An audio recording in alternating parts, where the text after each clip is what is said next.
안녕하세요. 통합과학의 임병준입니다. 자, 오늘은 2학기 15차시 수업이고요. 우리 지난 시간에 생태계 구성 요소를 살펴봤고요. 그 구성 요소를 둘러싸고 있는 환경과 어떤 상호작용을 하는지를 살펴봤습니다. 자, 오늘은 이제 생태계에 영향을 가장 크게 미치는 종 중에 하나죠. 이제 사람과 생태계 사이의 관계에 대해서 좀 살펴보려고 합니다. 자, 오늘의 학습 목표인데요. 우리 주변의 생태계를 조사하고 생태계 보존과 인간 생활 간의 관계를 토의할 수 있다입니다. 그래서 우리 지난 시간에 인간에 의한 영향이라든가 아니면 인간에 대한 이야기는 안 했는데요. 이제 그 이야기를 좀 해보자라고 생각하시면 됩니다. 자, 그러면 생태계 보존과 인간 생활은 어떤 관계일까라는 문제의식 하에서 이제 탐구를 해나갈 건데요. 요즘에 숲세권이라는 표현 들어봤는지 모르겠습니다. 혹은 동네마다 공원들이 잘 조성되어 있는 것을 확인할 수 있을 겁니다. 그래서 숲이나 공원에 가서 생태계 구성 요소를 찾아서 구분해 보자라는 겁니다. 그래서 뭐 어떤 동네인지 모르겠지만 예를 하나 찾아서 이렇게 정리하는 건데요. 생태계를 구성하는 요소는 두 가지가 있었죠. 생물적 요인이 있었고 또 하나는 비생물적 요인이 있었습니다. 그래서 생물적 요인은 또다시 세 가지, 생산자, 소비자, 분해자 이렇게 이야기할 수 있는데요. 이 생산자, 소비자, 분해자들을 이렇게 찾아서 정리를 한 겁니다. 그래서 여러분도 동네에 있는 숲이나 아니면은 이제 공원 같은 데에서 이 작업을 한번 해봐요. 생각보다 오래 걸릴 겁니다. 생각보다 오래 걸릴 거고 생각보다 생물종이 많이 있다라는 것을 확인하게 될 거예요. 저도 얼마 전에 느꼈던 건데 그냥 코로나 기간에 되게 답답해가지고 이렇게 동네 공원에 이렇게 산책을 나갔더니 저 멀리서 토끼가 뛰어오더라고요. 그런 식으로 생각지도 못한 동식물들이 제법 있음을 우리 확인할 수 있을 겁니다. 그리고 비생물적 요인은 빛, 온도, 물, 토양 이런 것들이 비생물적 요인이었죠. 그래서 요거는 정해져 있을 겁니다. 자, 그러면 과정 1에서 찾은 생물적 요인과 비생물적 요인의 관계를 그림으로 그려보자 라는 건데요. 생산자가 이제 영양분이라고 불리우는 우리가 쓸 수 있는 에너지를 생산할 거고요. 그러면 그 생산된 영양분을 소비자가 사용하겠죠. 소비자가 먹어서 사용할 겁니다. 그리고 소비자 내에서도 서로 먹고 먹히는 관계를 통해서 이렇게 영향을 주고받을 거고요. 아래쪽으로만 가느냐? 그렇지 않습니다. 식물이 자라는 데 있어서 동물이 해주는 엄청난 영향들이 있죠. 뭐 꽃의 수분을 도와준다라든가 아니면 번식을 돕는다라든가 하는 식으로. 그리고 생산자나 소비자가 제공하는 여러 가지 물질들을 분해자가 분해해서 다시 자연으로 돌릴 겁니다. 그리고 분해자가 분해해 놓은 양분을 식물이 다시 이용하겠죠. 그래서 이런 관계들을 찾아낼 수 있으면 되고요. 역시 마찬가지로 이 비생물적 요인, 우리 환경이라고 부르는 것이 생물들에게 끼치는 영향이 있었습니다. 그래서 그 영향에 대해서 생각해 보면 될 것 같아요. 자, 숲이나 공원 생태계가 인간의 생활에 미치는 긍정적인 영향을 토의해보자 라는 건데요. 우리 주변에 숲이나 공원이 있을 때 그 숲이나 공원을 어떻게 활용할 수 있는가를 생각해보면 될 겁니다. 자, 그러면 살펴보면 숲이나 공원은 인간에게 쉼터를 제공합니다. 요즘에 이게 굉장히 중요한 역할을 하고 있죠. 요즘에 공원이나 아니면은 그 자연을 복원시켜 놓은 데 가보면 산책하는 사람들 엄청 많이 볼 수 있습니다. 그래서 휴식의 공간으로서 그 환경이 굉장히 중요하게 작용하고 있고요. 쉼터를 제공하고 물과 공기를 정화하는 역할을 합니다. 물과 공기를 정화하는 역할을 합니다.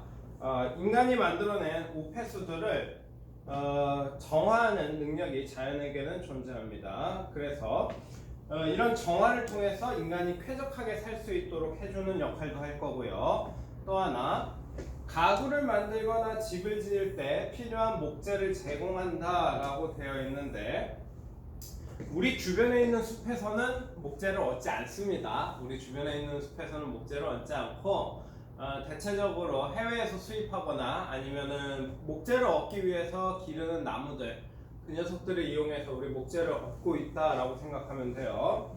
자, 그리고 식량으로 이용할 수 있다입니다. 식량. 숲이나 공원에서 먹을 것들을 채집할 수 있다라는 건데 불법입니다. 하시면 안 돼요. 산에서 도토리 주워오고 아니면 길에 떨어지는 은행 줍고 이러는 것들 엄밀히 얘기하면 불법입니다. 그래서 자기 산이 아니고서는 함부로 이렇게 채취를 하면 안 되는데 어쨌든 식량을 얻을 수 있다라는 것이죠. 그리고 곡식, 채소, 열매 등을 제공하기도 한다라고 되어 있습니다. 역시 마찬가지입니다. 함부로 채집하시면 안 돼요. 주인이 없는 산 같은 데에서 산삼이나 이런 걸 발견하면 횡재하는 거지만, 주인 있는 산에서 산삼 같은 거 잘못했다간 쇠고랑 찰 수 있습니다. 조심하셔야 돼요. 자, 그래서 인간에게 휴식을 제공하거나 인간의 환경을 쾌적하게 만들거나 아니면 필요한 물건들을 제공하고 먹을 것들을 제공하는 것, 이런 것들이 생태계의 역할이다 라고 생각하시면 되는데, 요즘에 중요하게 작용하고 있는 건 이거죠. 우리나라에서는 이게 가장 중요합니다. 쉼터를 제공하는 것. 자, 주변의 생태계를 보존하는 것이 인간 생활과 어떤 관계가 있는지 써보자라는 건데, 생태계는 우리한테 다양한 것들을 제공하고 있습니다. 다양한 것들을 제공하고 있으니까 생태계를 보존하면 그 다양한 것들을 끊임없이 얻을 수 있겠죠. 그래서 아마 이 얻어내는 것을 유지할 수 있다라는 관점으로 작성이 될 겁니다. 그래서 맑은 공기, 피톤치드 등 이런 것들은 숲에서 많이 나오는 녀석이죠. 이런 것들은 건강 측면에서 우리에게 유용한 자원을 제공한다라고 보면 되고, 숲에서 다양한 활동을 즐길 수 있습니다. 요즘에 유행하는 것 중에 캠핑이 굉장히 유행하고 있죠. 캠핑카나 아니면은 텐트를 이용한 캠핑이 유행하고 있는데, 도심 한복판에서 캠핑하라 그러면 재미없을 거예요. 근데 숲이나 계곡 이런 데서 캠핑하면 나름대로의 즐거움을 찾을 수 있겠죠. 그래서 다양한 활동들을 즐길 수 있는 것들, 우리는 여가라고 부릅니다. 여가. 자, 그리고 목재 연료 등 경제적인 측면에서도 우리는 생태계로부터 뭔가 얻어낼 수 있다라는 것이죠. 그래서 이 생태계라는 것이 인간에게 굉장히 많은 것들을 제공하고 있기 때문에 생태계를 보존해야 된다라고 가는 겁니다. 그래요. 저는 별로 썩 좋아하지 않아요. 왜 좋아하지 않냐면 이 아이디어 자체는 되게 논리적으로는 굉장히 뛰어날지 모르겠지만, 결정적으로 이러한 사고는 사람이 생태계와 독립되어 있다라고 생각을 하는 거예요. 사람과 생태계는 떨어져 있고, 그래서 사람은 생태계로부터 이러한 다양한 것들을 얻어낼 수 있다라고 얘기하는 건데, 우리 앞에 바로 전 시간이었죠. 바로 전 시간에 생태계에 대해서 배울 때 생물적 요소에 대한 이야기를 했었습니다. 그리고 인간은 다른 생물을 먹어야지만 살아갈 수 있는 종이고요. 그 결과 인간도 소비자입니다. 소비자. 즉 생태계 구성 요소이지 생태계랑 동떨어져 있는 관계다라고 보면 좀 곤란해요. 자, 근데 조금 한 발 떨어져서 보는 겁니다. 그래서 생태계가 저기 있고, 우리는 생태계로부터 건강적인 측면, 여가적인 측면, 경제적인 측면, 이런 다양한 이로움을 얻을 수 있다라고 이야기하는 겁니다. 그래서 저는 사실 마음에는 썩 들지 않아요. 자, 또한 주변 생태계 보존은 이전보다 커다란 생태계에 서식하는 생물을 보호하는 생태적 측면에서도 중요하다라는 겁니다. 그래서 인간이 싶을 경제적 이익과 편리함 추구를 위해서 훼손하면 결국 인간 생활에 부정적인 영향을 미칠 것이다 라는 건데, 이게 실제로 일어나고 있습니다. 어떤 식으로 일어나고 있냐면 세계 최대 규모의 밀림들을 밀어버리고 있어요. 미는 이유는 되게 간단한데 인간에게 필요한 작물을 심기 위해서입니다. 근데 필요 구획만 미는 게 아니라 그냥 편하게 밀기 위해서 밀림에다가 불을 질러요.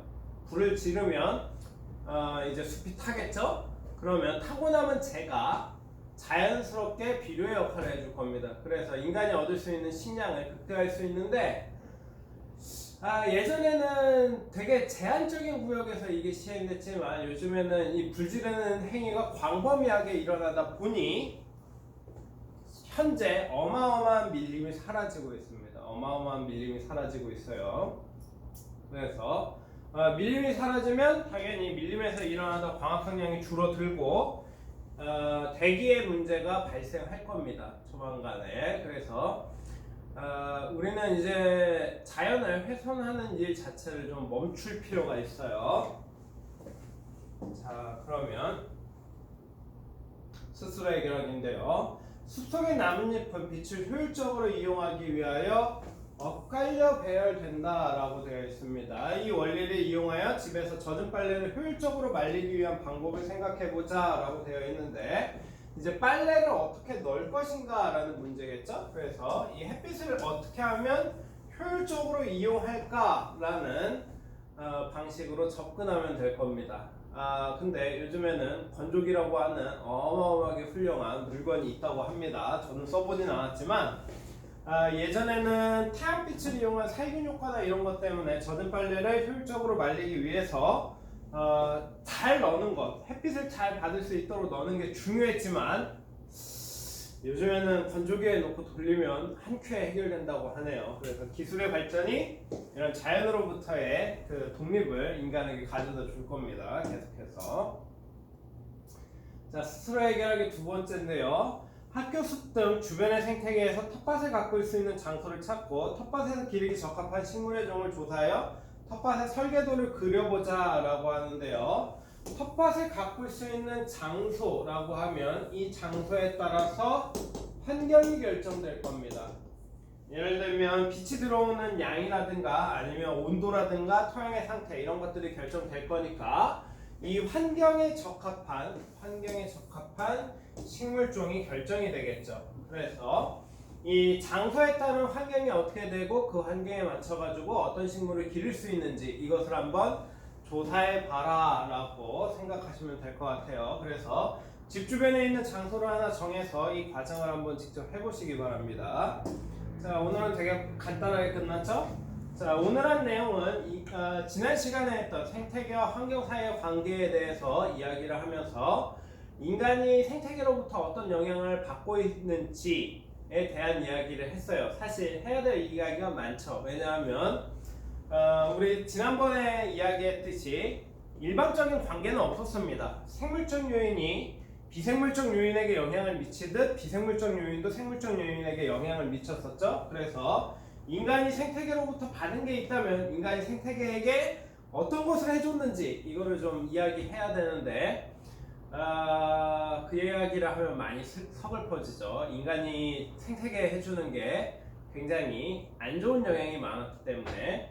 자, 그런데 요즘에는 인간이 생태계에게 긍정적인 영향을 많이 미치기 시작했습니다. 드디어 인간이 생태계를 고려해서 이제 생태계 보존을 위해서 인간이 하는 노력들 이런 것들이 있으니까 한번 그 이야기를 나중에 해볼 건데요.